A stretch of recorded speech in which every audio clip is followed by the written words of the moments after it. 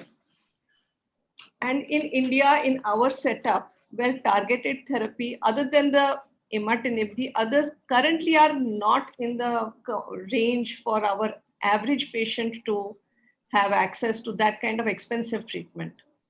So I think we will have to do MRD-based treatment at least for a majority. And 2/3 of our patients, they say, are standard risk. So if most patients are standard risk, if they achieved MRD negativity, then it doesn't matter if they are pH positive.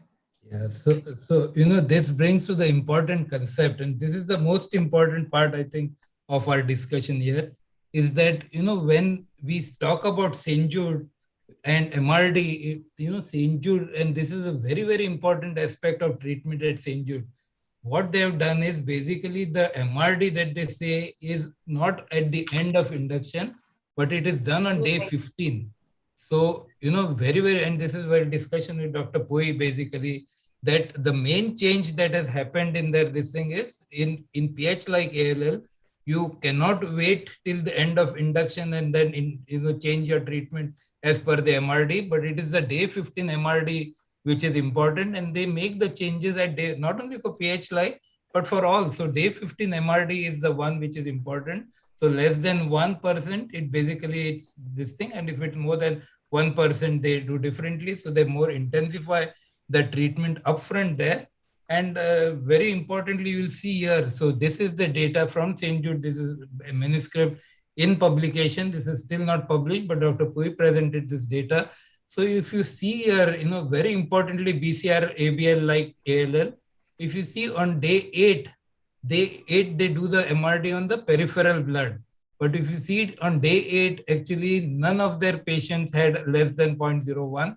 So whereas, if you see in some other types of ALL, you can get even upfront, but day 8, none of this thing. Day 15, a very few, basically it's around 20% who had low MRD, but 80% did not have. But at this stage, they intensified the treatment for all. You can see here for ATP ALL, for this thing, for T-cell ALL, for BCR ABL, you see the day 15 MRD is still, very few have low MRD.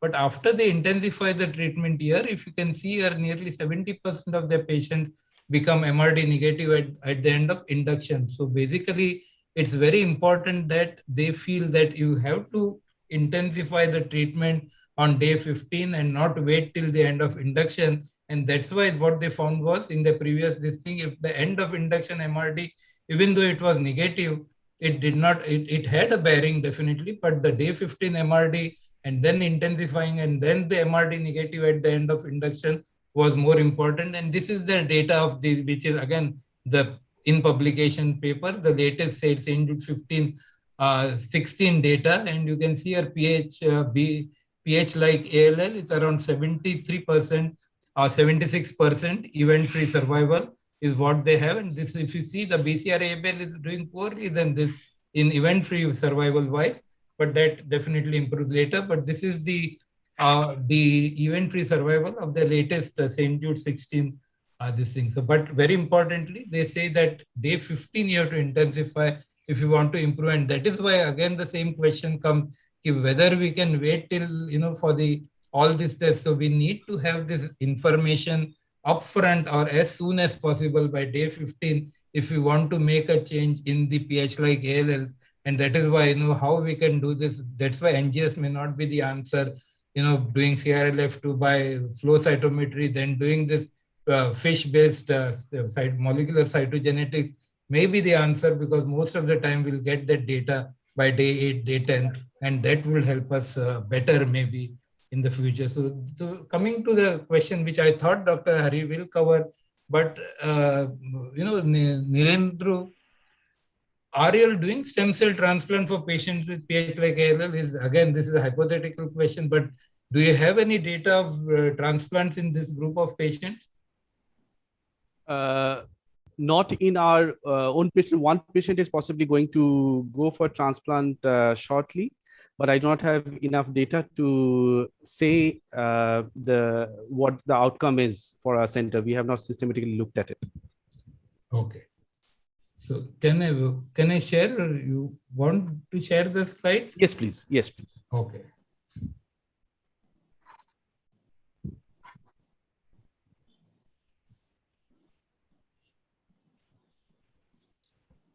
Can you see my slides, sir? Yeah, we can see.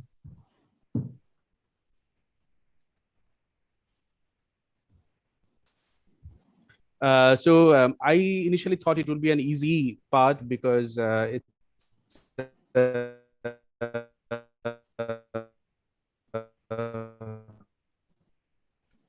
high-risk disease, so it should be great. Hematologists, they were fighting amongst each other, trying to debate whether transplantation at all is required or whether there should be targeted therapy. So that made my life more difficult. Going through some of the relevant studies, obviously we have talked about the total 15 study, which was the original study where the diagnosis of PH-like ALL was done. Here, as has been discussed significantly, that intensification was more important, and that would have included I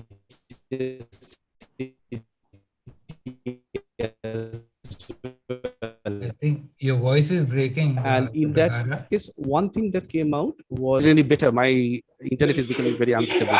Can you maybe you can take out your video? Yes.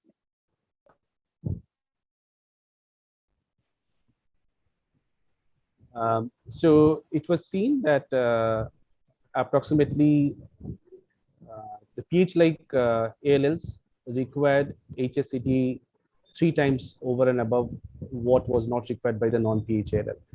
But around the same time, in the adults, though the numbers were very small, the HSCT data and no HSCT data was between 7 and 14. There was hardly any difference whether you subjected the patients to HSCT. For another group, it was a group from the BFM group. It was more of a heterogeneous group, so it was done retrospectively. It was seen that there was a huge number of relapses. Almost 60% of patients relapsed in the PH-like ALLs. But if they were transplanted, obviously, because the 5-year OS was around 78% in the PH-like group, obviously some patients were being salvaged by the SCT.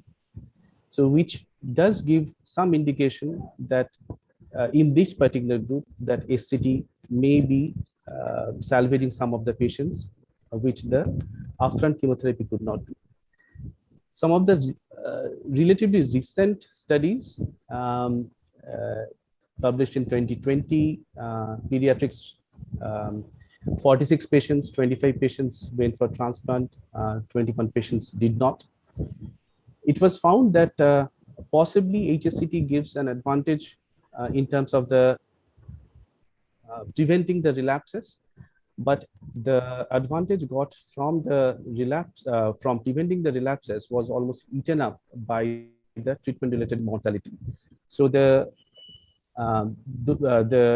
the HSCT group, the treatment-related mortality was 6 out of 25. In the non-HSCT group, the relapses were 6 out of 25. Now, looking at only the transplant groups in the MSK Hospital 2020, where 77 patients with Philadelphia 77 patients were transplanted, of which 13 were PH-like and the others were Philadelphia negative. In this case, it was shown that by doing transplant, it seemed that the overall survival were similar. The PFS was also very similar, which meant that by doing transplants, possibly the disadvantage of having a PH-like genetics could be overcome. But again, this has been very different in other groups, and because the numbers have been very small. Now, the Boyer et al., the same group which had initially published the data from the DCAG group, they have recently published in Lancet, literally this month, This was literally for that group where there was ABL transfusion over almost 10 years. And they have demonstrated that there is almost with or without transplant, the overall survival and the EFS have been very, very similar. So not much advantage of transplant. So it becomes very difficult. So this is one of the rather personal opinion from one of the groups, the authors, where they have said, yes, if they're in CR2, you go for allo-HCT in this particular group. But it is very dubious in the CR1 setting. If there are, it is a suggestion, it's definitely not based on any particular evidence, that if there are CRLF2, IKZF1 or JAK2, and if you do not have immunotherapy, then you, particularly if you have got a matched sibling, then go for transplant. Otherwise, we do not know what to do. So the evidence is not clear one way or the other. And I think one of the suggestions is that if you have, because the data that has been there is over almost 10 years, when a good number of these therapies were not there. And one of the suggestions from Hematologica in 2020 in one of the editorials is that if we could have a trial where we used TKI along with chemotherapy, plus or minus immunotherapy, plus or minus TKI, and then one group you took TKI with chemotherapy, and the other one they go into CR1 HSCT, that is the only way that we can give reasonable data to suggest transplant or no transplant in this particular group. So my take on this is that the jury is still out. We do not know exactly what to do with this. It just seems reasonable to take them to transplant, but transplant is a very expensive option with a lot of treatment-related mortality. And most of these data that we have seen are mostly audits or retrospective studies where people were not acting on this particular information that there is PH like ALLs. And now that we have got more access to targeted therapy, we do not know, and particularly now that immunotherapy access is also getting better, we do not know how this landscape is going to change. I think the prospective studies that are coming up, I'm told that the ESHFAL 2017, they are trying to include this PH like ALL and taking them through the two arms like we suggested in the last slide. So that's where I end, saying that I do not know, or people do not know what to do with them because the numbers are small and the evidence is not clear yet. Thank you, sir. Thank you. Can you stop sharing?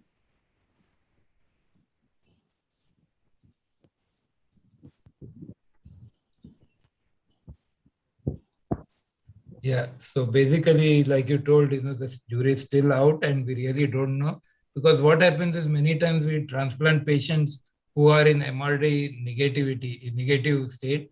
So whether they will do well with or without that, we also don't know. So there is hardly any randomized trials, and basically it may not, it may take many, many years unless all of us join together and do this study. But like it's been told, in adults at least they say the transplant may be a good option, but especially in pediatrics with more intensive treatment, MRD, it's injured like, strategy where they do day 15 MRD negativity and then continue the treatment. Whether those are the patients who will do well without transplant, we don't know. And the other part of it is that, like you mentioned, adding the immunotherapies and then getting these patients into deep MRD negativity and then doing a transplant, whether this will improve outcomes, that's another thing that is going on, the study is going on. And, one thing is for certain, we don't know how to use targeted therapies if we do transplant in this patient. So especially the JAK2 inhibitors, whether we can give post-transplant, we don't know. And there is some data to say that ruxolitinib is an immune suppressor. So it may, affect the graft versus leukemia effect, though in ALL, we don't know whether it's really important, but that's one thing. So it's people do not continue the ruxolitinib post-transplant, whereas, the ABL, basically the TKIs have been used in patients post-transplant also, and still, we don't know what exactly or how exactly to take this, to address this question of transplant in PH like ALL. So this is very important data. Again, the St. Jude total 16 data, where you see the 76% event-free survival, but very importantly, if you see the overall survival for all other diseases, if you see, there's a much improvement in the overall survival as compared to the event-free survival. But very importantly, for the BCR like PH like ALL, there's hardly any improvement. So very importantly, what it shows is that once these patients relapse, it's very difficult to salvage them, and maybe the upfront treatment or the initial treatment itself has to be good to make sure that the outcomes are good in this group of patients. So last question, none other than Dr. Venkat. Thanks for waiting for so long, but we are giving you the future. So how will precision medicine shape the treatment of PH like ALL in the future? Venkat, can you address that? Thank you, sir. For me, the future is that this talk has stimulated me to get all the tests done at our institute to get a pathologist, because we have the fish and flow. So the first step for me would be to make sure that we are able to at least start testing and collect Indian data. And I think the ISICL should push forward for all the centers to start testing for PH like ALL, because without we don't know what is the incidence in India compared to what is the incidence in West. We see with other genetic alterations in ALL as well, like TEL-AML is less common in India. So I think that's the first future. But if you're looking at whole thing, I think every child with ALL should undergo sequencing, and PH like ALL is like a food basket because we don't know much about it. We have dumped all the things together in one basket, but if you start unraveling it, you'll have further subgroups. And the future is that it is rare, and there are so many treatment alternatives, and it's going to be difficult to do clinical trials just to show that one is better than other. You already have an EFS of 75%. To show another 10% improvement in EFS just by say giving a JAK2 inhibitor or imatinib or dasatinib, you will need thousands of patients. So that would be a challenge. You'll have to control with historical control. I think the first step would be to make sure that the cost of NGS comes down. We are able to do microarray for all patients with ALL, and then think smart to see how to do trials in these patients to show that yes, if there is a JAK2 mutation, if there is a PDGFR mutation, is the treatment we are going to go, is it going to be effective, or is just escalating chemotherapy and doing transplant going to be effective? I think these are the questions that have to be answered in the future. Thanks, Venkat. So basically, newer agents which are coming out, will not go through that because all of these are experimental. But one thing which is very, very important and which I think we did not address much is the immunotherapies which are already there. And there is now data to say that the use of blinatumomab in children and adults, and especially in adults, inotuzumab being used there, and the CAR T cells. So these three are coming up in a big way. And like the strategy used by St. Jude, by day 15, if you have high MRD, whether we can add these therapies upfront and bring down the MRD, as soon as possible, this may help. And maybe if you get good deep MRD negativity, maybe these are the patients who will not even require transplant, or maybe in the adults where they've seen much more relapses even after MRD being negative, whether you can basically do the stem cell transplant once there is deep MRD negativity. So this is one important aspect which is coming up. Already the trials, I have started using this upfront, unlike in the past we used to use this therapies after the relapses, but now people are using this upfront, and we'll have to wait and see the outcomes in the next few years. So to conclude, actually, like has been discussed again and again, PH like ALL is a very, very heterogeneous disease with high risk of relapse. There is no consensus for approach to diagnosis as well as management. So the goalposts are keeping on changing, and we are learning a lot. So we are in the learning curve at present. And very, very importantly, I think we have to have an efficient, accurate, economic way to reduce the time to diagnosis so as to add targeted therapies early in induction, or the immunotherapies early in induction, because early MRD estimation and treatment intensification is a very, very important aspect if we have to improve the outcome of this group of patients. And whether there are any clinical factors or prognostic biomarkers that can identify patients that will or will not benefit with TKI therapy, we don't know. Whether we can get away without using this also we are learning. Role of allogenic HSCT, as has been discussed, is still controversial.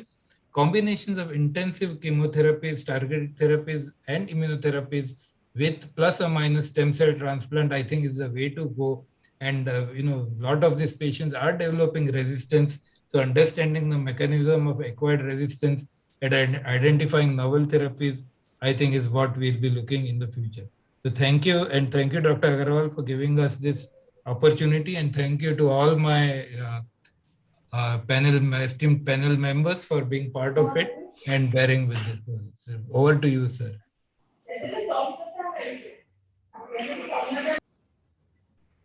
Thank you, Dr. Hari Menon, Dr. Aastha Gupta, Dr. Banavali, all our panelists, and above all, Core Diagnostics to conceptualize this particular webinar and join hands with MHG. I just want to end with quoting one adult study which I came across, published in Bone Marrow Transplant Journal in April this year. It's a Korean study by Cho et al. They have looked at 344 patients at their center, of which 57 were PH-like ALL, which is 16% of the whole group.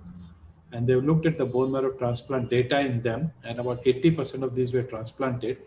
The 5-year relapse-free survival is 60%. And this is equal to the B other ALL of poor prognostic group. And the conclusion is that at least in adults at the moment, unless this targeted agents and immunotherapies make some difference, allo transplant upfront probably is the way to save almost 60% of these patients. So with that little note, well, thank you once again, including to Core Diagnostics and my ideas for handling this. And good night to everybody. Bye-bye. Good night. Thank you. Thank you. Thank you. Thank you. Good night. Good night. Good night.